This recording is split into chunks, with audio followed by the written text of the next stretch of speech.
Hello all, welcome to my YouTube channel and this particular video. In this video I'm going to measure the pH of the ghee. So let's get started.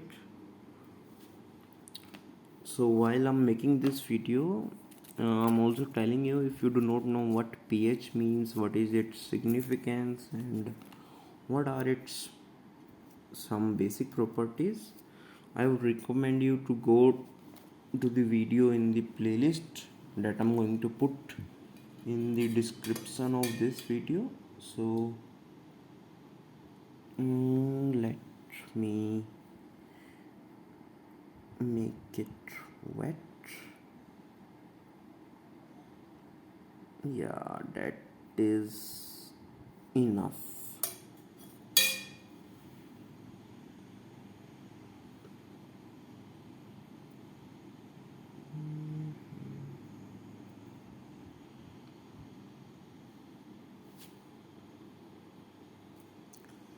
Just wait for some time to let it get dry out so that we can have better results.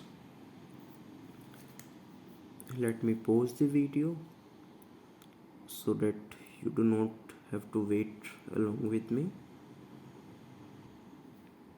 Thank you for waiting, and now it is pretty dry. I know it is still wet, but as we all know that ghee is slightly slippery or kind of lubricating, so I don't think it will going to be dried out completely.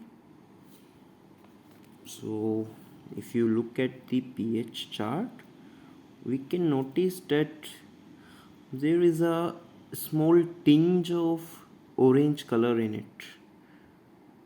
So what I will conclude is that the particular ghee that I'm holding in my hand right now is slightly acidic in nature, but do not conclude it immediately. There are various factors that can affect the pH, like as it is summer here in India, so temperature also affects the pH, but it is not that much of a cause. I know that temperature affect the pH, but it doesn't affect it by that very much. Like if you are having something basic and if you just take it in a hotty area or some desert, it will become acidic. It won't work like that. It has some effect, but it is having very slight effect. And the second factor that can affect the pH is the brand of the ghee that I'm using right now. In your case, you may be using some other brand.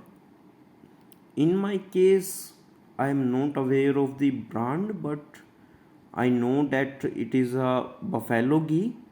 So if you are having cow ghee, then results may also vary in your case. And that's it for this video.